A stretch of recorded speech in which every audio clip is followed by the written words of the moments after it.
CGC Sports Illustrated. My name is Jim, and today I'm going to be talking about pressing your issues of Sports Illustrated. First off, this is not a tutorial. So I've just started getting into pressing my own issues of Sports Illustrated, and it's a process. And I still haven't worked all the bugs out of my process yet, so I'm still probably several months away from being able to do a tutorial on Sports Illustrated pressing, but I did want to talk about it a little bit and just kind of give you a little peek at it and explain it a little bit more. So let's start by talking about what pressing is, especially if you're new to this. So you've always got to remember that the graded Sports Illustrated hobby is really a combination of sports card collecting and comic book collecting. And in many, many ways, it's much more like collecting comic books. Which kind of makes sense because if you look at the physical item, an issue of Sports Illustrated, I'll grab a random one here. This looks much more like a comic book than it does a sports card. And so that's one part of it. But the other big part of it too is that our grading company, CGC, 99% of that whole company and what they do is about comic books. So comic books and how they're collected, how they're graded, and how they're pressed really has a dramatic impact on the graded Sports Illustrated hobby. So that's always something to keep in mind. Comic books, by the way, are way ahead of us. People have been grading comic books for 20 plus years. Sports Illustrated is really only the last few years. So pressing is a process where you take an issue and you literally press it. We use a heat press. There are a bunch of other techniques and part of it, but what your goal is to smooth out waves in your issue, to kind of correct dents, to keep the spine all one area, take out spine ticks that don't break color. Basically what you're trying to do is improve the grade. You're trying to improve the condition of the magazine so that you get a better grade. So that's what pressing is. Now, I can tell you, pressing is an art and a science. So it is, to do it correctly, it's not something where you can just, hey, I'm gonna buy a heat press and done. No, there's a lot more to it than that, especially if your goal is similar to mine. My goal is always to get the absolute highest grade out of every single issue I send in. But pressing really does an amazing job on taking out finger bends, creases that don't break color, spine ticks that don't break color, waves in your issue, on the paper, on the cover, and on the back. All of these things, if you don't get your issue pressed, CGC is going to ding you for them, and they're going to downgrade your issue. I've always said I get every single one of my issues pressed before they're graded. Every single one, every single time. Now, there are a lot of people out there that think that that's overkill, and it probably is. But for me, I got to have the best grade I can absolutely possibly get on every single issue. So I have every issue pressed before it gets graded. So let's talk about comic books again, because when comic books started being graded and people started pressing comic books, there was a huge debate and controversy as to whether or not pressing was considered restoration. Restoration is something 99% of the time you don't want to do to either a comic book or an issue of Sports Illustrated. If CGC detects restoration, they give you a purple label on the slab as opposed to a blue universal label on the slab. 99% of the time, the purple label is a disaster. That's not something you want. It basically says this magazine has been altered and restored in some way different from its original form. So there was a lot of controversy and discussion as to whether or not pressing was restoration or not. And CGC ultimately decided that because you're not permanently altering the magazine in any manner, that restoration or that pressing was not restoration. So that's really important to know, is that CGC has sanctioned, CGC offers pressing services, and they've sanctioned the act of pressing magazines and will not classify them as restoration. And you'll get the universal blue label, which is really, really important. By the way, CGC's pressing, I highly recommend. I think they do a really, really good job. They're not perfect, but they do a really, really good job. I think the cost is within line. The reason why I'm trying to go out and figure out how to press on my own right now is that it dramatically increases your wait time. Especially the last 4 or 5 months as CGC's wait times have just skyrocketed. Right now, if you want your magazine pressed by CGC, just the pressing process alone, not the grading process, just the pressing process, looks like it's about 7, 8, 9 months. Then once it's pressed, it moves on to grading, which on the cheaper tiers, grading is 4, 5, 6 months right now. So I did the math yesterday, and based on the current CGC wait times to get an issue pressed and graded at either the modern or economy tier, you're looking at about 14 months, maybe even 15 months. So while CGC does a really good job on pressing, I'm trying to do an even better job on there than them. But more importantly, I'm trying to cut down my wait time and my turnaround time on how long it's taking all this. Let's talk a little bit about what pressing doesn't fix. So it is not a cure-all for everything. Does a lot of things really well. I mean, I've seen issues graded at, let's say, for example, 9.4. I've seen someone send that issue back into CGC, have it pressed, and it comes out at a 9.8. That's really more for modern issues. But that's what we're all looking for on modern issues. We're looking to nail that 9.8, which is why I believe in pressing all of my issues. On older issues, vintage issues, I've seen pressing take a 6.5 and turn it into an 8.5. Now that's not going to happen every time, but pressing generally, most of the time, does improve your grade. Let's talk about what pressing won't do. Pressing doesn't fix color break. So if you've got finger bends with color break, it should get the finger bend out and smooth it out, but that color break's still gonna be there. You've got spine ticks with color break. Get the spine tick out, color break is still gonna be there.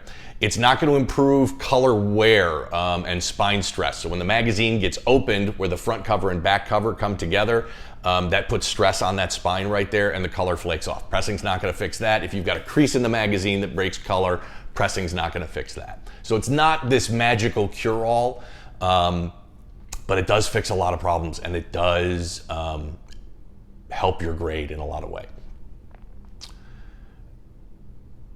Pressing, like what I talked about before, is an art and a science. What you're trying to do is you're trying to massage that paper and that ink to be more flat. And there are so many variables to take place in this, which is why I haven't got my process figured out. And I'm gonna talk about a few of them right now.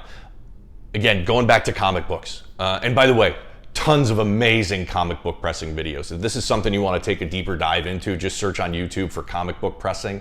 There are a number of really good, the first ones that come up in the search are really, really, really good. But there are differences in the way that comic books are constructed versus how Sports Illustrateds are constructed. And therefore, they need to be pressed a little bit differently.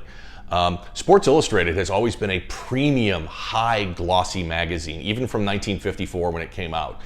They used, high quality paper. They used high gloss not only on the cover but on the interior pages.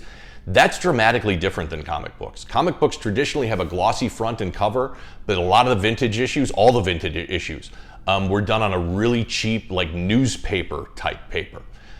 That's going to change how you press. How you press a vintage comic book is going to be completely different than how you press a modern Sports Illustrated. Not completely different, but there's certainly going to be some variables in there that you're going to want to change. So part of this is doing a lot of research and figuring out what you've got. The way Sports Illustrateds have been conducted, or produced rather. I mean, the way a Sports Illustrated was produced in 1954 is completely different than the way it was produced in 1997, for example.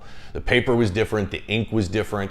So I say this because if you want to get into pressing, I totally encourage it, but you need to do a lot of research on it because there's a lot of pitfalls. The last thing you want to do is have a really key issue that you paid a lot of money for, or that you're excited about because it's going to get a big grade, and you end up burning it, or you brick it, which is another thing that can happen, especially with Sports Illustrated. It's called bricking the magazine. It's when you manipulate that magazine and you heat it up and you press it to such a degree that that ink starts to become sticky. And I've seen this on books. Fortunately, I haven't done it yet, but I've seen it on others, especially modern issues, where you use too much heat, you use too much moisture, and essentially the pages all stick together. And you can't even separate them anymore, and it turns into this hard brick. So if you do get into pressing, it's something you want to explore. Just really kind of take your time, watch as many YouTube videos on comic book pressing as you can. And then experiment on maybe subscription issues or some junky issues that you don't care about if you ruin. That's what I did. I spent about a month when I first started doing this pressing some old subscription issues that I've got sitting around because I didn't care if I ruined them. And I ruined several of them, but it's okay because they were subscription issues before I started, feeling more confident to where I could, kind of take things to the next level. So that's a quick overview on pressing, what it is, why you might want to do it, why you should look into it. Let's take a look at some of my equipment now. Okay, here's some of the equipment that I have with pressing. So this is my press. Try and back up here so I can get it all in one shot. This is essentially a t-shirt press. Bought this one on Amazon, cost me maybe $250, $300. It's got a digital temperature gauge and timer on it. Really pretty simple.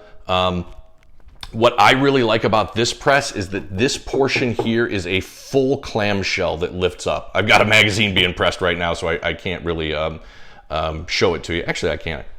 Let's see if I can do this with one hand. Nope, I lied. Not going to happen with one hand. So what I like about this one is this lifts up fully as a clamshell press. You'll see a lot of other models of t-shirt presses out there that lift up about 6 or 8 inches, and then you have to move it to the side to be able to access your magazine and your other materials inside the press. If you're going to do this and look into this, I would definitely get a model that's a full clamshell. It saves a lot of time and a lot of headaches.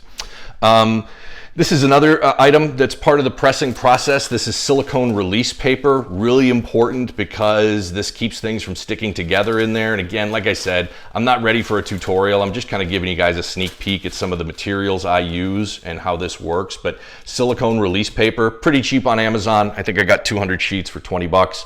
That's a key part of it. Backer boards. This is really important because again, you need to heat this magazine up. You need to press it really hard together, but you need to do it in a way so that everything doesn't stick together. These are what we use for our normal Sports Illustrateds. I've got an example right here. Here's a Sports Illustrated that's bagged and boarded. These are magazine-sized bags and boards. But because we need a little bit more surface area and a little bit more space beyond that, what I like using, these are called Life magazine sized bags and boards. So this fits Life magazine, which is a ginormous, physical magazine, a lot bigger than all other magazines. So I buy these. These are Life magazine sized backer boards. And they work really well. Another thing that's an important part of pressing too is humidification. This is just like a baby humidifier, and I'll show it. I'll turn it on for you guys. It's an instant humidifier. It starts cranking out the air or the humidity. Part of the pressing process is I need to change this paper. This paper's got a dent, it's got a crease in it, and I need to get it out. So what I need to do is make that paper, that cover, as malleable as possible. So I need to throw some humidity onto it. From my experience, so if you look at some comic book pressing videos, they'll talk a lot about humidity baths and all these sorts of things. From what I've seen, I think that's great for comic books, but because the physical construction of Sports Illustrateds are different than comics, and some other experts that I've talked to in this, this is kind of the best way to go, as opposed to creating a humidity bath and leaving the item sit in there for 6, 8, 10 hours. Sports Illustrateds don't need as much humidity. So what I do is I usually I turn this humidifier on, and then I hit the front, back, and the cover and the interior of both the front, back, and the cover with some humidity for maybe 15 or 20 seconds each. That's plenty of humidity to get that paper to kind of loosen up and be a little bit more malleable for what you want to do with it. I hope you guys have enjoyed this tutorial, or not a tutorial, but just kind of an overview on what pressing is and some of the equipment you need. Like I said, going to be several more months before I can do a full tutorial and get my procedures in place. It's no accident that I put a couple of my favorite Sports Illustrateds behind my little workstation here so that I could show off some of my favorites. Always a good opportunity for that. Hey guys, follow me on social media. It's the same thing on all platforms, CGC Sports Illustrated. I'm on Twitter, Instagram, TikTok, eBay. We've got a Facebook group, really great Facebook group. If you haven't joined that, just go to Facebook and search groups for CGC Sports Illustrated. And of course, like, comment, and subscribe to this YouTube channel. And appreciate you guys. We'll talk soon.